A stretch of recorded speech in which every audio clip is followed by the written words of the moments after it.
sa tinatawag na Freedom Park. Plaza Miranda po yan, sa Quiapo, Maynila.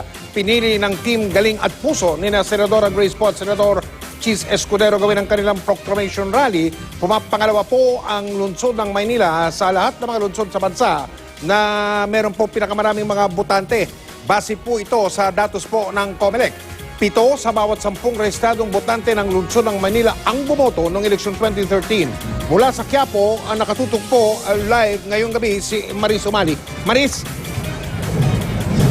Mike, gobyernong may puso ang ipinangakong isusulong ng Team Galing at Puso ni na Senador Grace Poe at Senator Chis Escudero sa kanilang proclamation rally dito sa Plaza Miranda ngayong gabi. Maraming salamat po. Katatapos nga lamang ng talumpati ni Senator Grace Poe at sumentro ito sa pagbibigay pag-asa sa taong bayan na patuloy na dumaranas daw ng kahirapan, gutom, kapansanan at kawalan ng hustisya pag siya ang mabigyan ng pagkakataong mamuno sa bansa bilang Pangulo. Marahil nga, madrama ang buhay ko. Pero tulad ng marami nating mga kababayan, may pinagdaanan akong hirap at pait. Ngunit bumangon at lumaban sa kabila ng mga unos at bagyo ng buhay at tadhana. Drama nga siguro ang tawag nila dito, subalit realidad at tunay na buhay ito. Katotohanan ito na araw-araw ay pinagdaraanan ng marami sa ating mga kababayan. Handa raw si Poe na ipagtanggol ang kanyang pagka-Pilipino at nangakong parating na ang gobyernong may puso na magpapalakas sa ekonomiya para makapagbigay ng trabaho sa lahat. Tutugunan ang problema sa edukasyon, krimen, kagutuman at iba pang problema ng bansa. Ginamit pa niya ang sikat na linya ng ama sa pelikula para iparating ang pangako sa mga botante.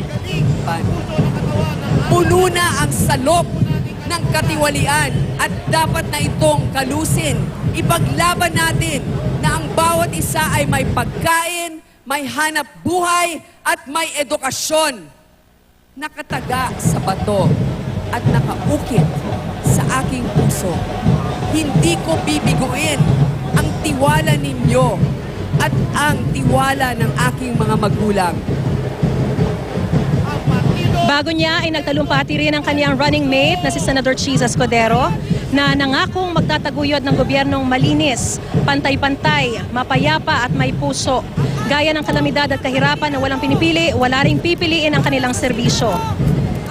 Sa araw po na ito, sisimulan natin tahakin ang landas upang matupad hindi ang pangarap ko, hindi ang pangarap ni Senator Grace, hindi ang pangarap ng lahat ng buong buo sa Team Galing at Puso, kung hindi ang pangarap ng bawat Pilipino. Sinamahan si Poe ng ina si Susan Roses, asawang si Nelia Manzares at mga anak. Star-studded at malapiesta ang proclamation rally kung saan mga kaibigang artista at singer gaya ng AGs ang nagtanghal.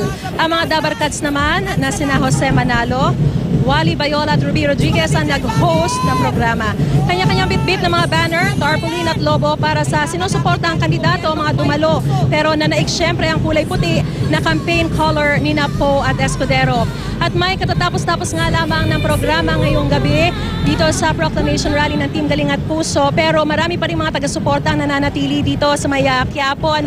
At bukas naman ay pinili ng Team Galing at Puso na ipagpatuloy ang kanilang kampanya sa Toledo City sa Cebu. Mike? Maraming salamat, Maris Umali.